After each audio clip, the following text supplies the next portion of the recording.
para el tsunami político, luego de que la revista Semana diera a conocer estos audios del ex embajador Armando Benedetti. En una de esas afirmaciones se podría decir que el dinero de Gustavo Petro que recibieron para la campaña podría provenir del narcotráfico. Y él dice, entre lo que se escuchó en los audios, que si se jode él, se joden todos. ¿Qué dijo Santiago Noreña? Cuéntenos más sobre esas afirmaciones del ex embajador. Adelante. Pues se sigue calentando el escándalo político relacionado con Armando Benedetti, el ex embajador de Colombia en Venezuela, y la ex jefe de gabinete del gobierno Petro, Laura Sarabia. Puntualmente en esta ocasión se da lo que usted viene mencionando, las revelaciones que da a conocer la revista Semana por unas declaraciones de Armando Benedetti, en el que estaría hablando, entre otros asuntos, en lo que tiene que ver con la financiación de la campaña de Gustavo Petro como aspirante a la presidencia de la República, así como involucrando a nuevos actores políticos en este escándalo. Nos jodemos todos, sí, tú me jodas a mí, yo lo jodo, pero se caen las torres. Estas amenazas del ex embajador al parecer iniciaron luego de que en una cita con el presidente Petro en la Casa de Nariño lo dejaran plantado por más de 3 horas. Para Benedetti, tanto Petro como la ex jefe de gabinete Laura Sarabia lo humillaron. Ahí me han tirado 3 horas ahí, un man que hizo 100 reuniones en una campaña política, un man que consiguió 15.000 millones de dólares, que busqué toda la plata. Los audios revelan la ira que el entonces embajador sentía por el desconocimiento y descalificación de Petro con su esfuerzo en la campaña presidencial. Nadie, ni Petro trabajó más yo que yo en ese grupo de campaña. Si no hubiera sido por mí, no gana ni hueputa, no gana nunca. ¿A qué me dice tratamiento? Y aunque intentaba convencer a Sarabia de que su descontento no se debía a puestos, insistía constantemente en que no había recibido nada. Incluso admitió que no estaba satisfecho con su puesto de embajador en Venezuela. El puesto del tigre. El tigre hay que dejar una salida porque si no se tira encima de la persona. Y tú sabes que yo soy el tigre, que hacían 5 salidas, pronto me tiro encima de la persona. Yo lo que quiero es hacer equipo contigo. Pues tú has aburrido de Venezuela, tú sabes que eso no es lo mío. ¿Dónde tú sacas que estoy contento y tú eres la que está sufriendo? Y yo te lo digo con todo el cariño. Es que las cosas tienen un simbélisis. El simbélisis, lo correcto es que yo estuviera en Colombia trabajando en hueputa, no sé, donde ustedes la hueputa gana. Las conversaciones, que se extendieron por varios días, revelaron que el nombre de Benedetti se consideró para varios cargos en el gobierno en Bogotá, pero no se materializó. Es que yo reclamo un espacio político y porque tiene que ser el nombre mío, porque a mí nunca nadie me ha pedido una hoja de vida, porque nunca nadie tiene una decencia. Si me llama Raquel, tú vives allá, hueputa, naciste allá, porque uno no dice vamos a ayudar en algo, todo es de precio. En los audios, el ex embajador arremetió contra varios ministros del gobierno nacional. En determinado momento incluso perdió los estribos, desafió a Sarabia y amenazó al presidente con contar todo lo que sabe. No te estoy amenazando, pero ahora sí te amenazo, hijo de puta. A ti y al presidente, ¿viste? No te estoy amenazando. Pero si tú quieres que te amenace, yo salgo y cuento todo lo que sé. Que sea bastante para con el mundo, ¿viste? Con el de usted y con el mío. La Fiscalía General de la Nación anunció que empezará de oficio a investigar estas escandalosas afirmaciones de Armando Benedetti. Y mucha atención porque a raíz de este escándalo el Congreso de la República anunció que se congelan las reformas que se estaban discutiendo en este cuerpo legislativo. Puntualmente la Cámara de Representantes anunció que las discusiones se van a suspender temporalmente, lo que significa que el gobierno deberá reacomodar las iniciativas o las fuerzas políticas en el Congreso. Las reformas laboral, pensional y de salud estaban en la Cámara de Representantes, donde daban los primeros pasos. El tsunami político llevó a que la coalición de gobierno considerara que es mejor frenarlas, a la espera de la evolución de los acontecimientos.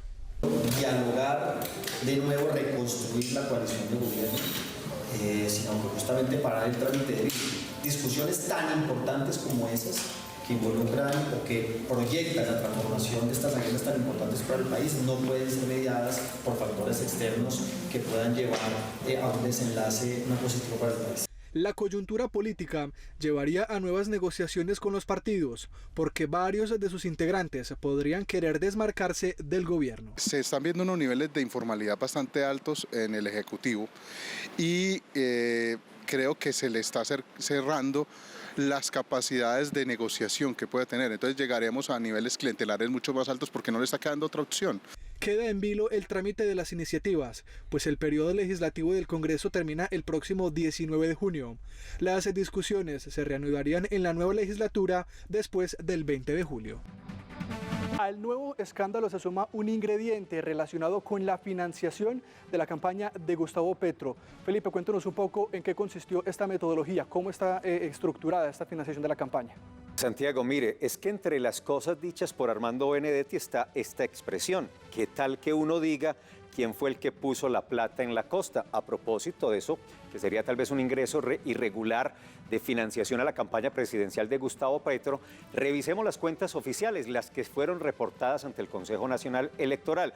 Por supuesto, si entró algún dinero por fuera de la legalidad, obviamente no aparece en estos números. Tienen ustedes en pantalla dos ítems que son importantes, el de ingresos y el de gastos. Gastos es un asunto relevante que por lo pronto lo vamos a dejar quieto, pero miren ustedes los ingresos reportados, tanto de primera como de segunda vuelta, es decir, están sumados ingresos superiores a los 31.000 millones de pesos. De ellos, créditos bancarios, más de 30.000, es decir, sobre el 95-96%. Y hay otros ítems en la información oficial entregada al Consejo Nacional Electoral. Créditos que entregaron particulares, ayudas en especie, donaciones de particulares, rendimientos de inversiones y demás. La pregunta es, ¿dónde están los 15.000 millones? Aquí, en estas cifras oficiales, no están. Recuerden que hay una ley que específicamente trabaja el tema, es la 1864 de 2017, que se refiere a la financiación de las campañas y que contempla, en casos de irregularidad, sanciones económicas entre 400 y 1.200 salarios mínimos, es decir, entre 470 y 1.400 millones de pesos, como para hacerse una idea, pero también la posibilidad de cárcel entre 4 y 8 años. Ahora, si hay irregularidad en la financiación y no fue reportada, ¿quién responde? Esa pregunta se la hicimos a un expresidente del Consejo Nacional Electoral. En caso de comprobarse que hubo irregularidades en los gastos de campaña y en los reportes entregados ante el Consejo Nacional Electoral, pues hay varios tipos de responsabilidad. La primera ante el Consejo Nacional Electoral es del gerente de la campaña y del contador o contadores que fueron los que suscribieron ese documento público.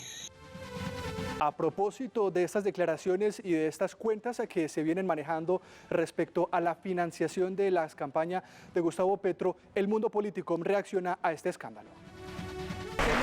Uno de los primeros en reaccionar fue el excandidato presidencial Federico Gutiérrez, quien anunció que acudirá a la comisión de acusaciones de la Cámara de Representantes para que se investigue la posible comisión de delitos electorales. Donde interpondré una denuncia en contra del presidente Gustavo Petro por el presunto delito de financiación ilegal de campañas, dineros ilegales que al parecer entraron a su campaña y muy posiblemente dineros del narcotráfico. También solicitaremos a la Fiscalía investigar a Laura Sarabia, Armando Benedetti y a Ricardo Roa, gerente de la campaña presidencial de Petro, que hoy se desempeña como presidente de Ecopetrol. Desde el partido de la oposición también fueron radicales en sus reacciones. Corrieron la línea ética, buscaron financiación no santa. Fuera de eso, al parecer, hicieron pactos con estructuras criminales en lo que se conoció como el pacto de la picota. Algunos analistas indican que la situación derivada de este último escándalo compromete la gobernabilidad. No, es un tema delicado, muy delicado, y más con una persona que es como de la entraña pues, de Gustavo Petro. Y sabe que no solamente lo que hace, sino que se complementa con estos audios. Las autoridades tienen que investigar a fondo ese problema y el presidente tiene que saber desligarse de eso. O sea, decir, listo, que se aclare, que Fiscalía intervenga, que intervengan todos los órganos de control, que se aclare ese problema, si se quiere una intervención internacional que la haya, para que efectivamente ese problema no afecte más la gobernabilidad. Congresistas del Pacto Histórico como Luz María Múnera reaccionaron en sus redes sociales. Cuando decidí estar junto a ese gobierno fue porque creo en el presidente Gustavo Petro, sus líneas de trabajo, su ideal de cambio, su convicción por un mejor país y su pasión por la equidad e igualdad social. Soy consciente que siempre van a existir personas que quieren enlodar a los que sí trabajan por el cambio y no por llenar sus bolsillos. Finalmente, representantes de partidos de centro izquierda que militaron por años en el Polo Democrático aseguran que esta es la tormenta política perfecta. Pues todos los componentes de una tormenta perfecta, pero uno del que poco se ha hablado y es la tormenta eléctrica. Y es que a Benedetti no lo traicionó Petro, ni lo traicionó Laura Sarabia. Es que los gringos no lo dejaron nombrar en un cargo al que él aspiraba. Fue el Departamento de Estado el que lo impidió por su pasado, por sus relaciones con esos emprendedores con los que consiguió plata para la campaña. Mucha atención porque el Consejo Nacional Electoral cita al ex embajador de Colombia en Venezuela, Armando Benedetti, así como a la ex jefe de gabinete, Laura Sarabia, para que rinden declaraciones frente al pronunciamiento relacionado puntualmente a la financiación de la campaña de Gustavo Petro. Esta rendición de declaración será el próximo 13 de junio. Por el momento, esa es toda la información que tenemos. Sigan ustedes con más en estudio.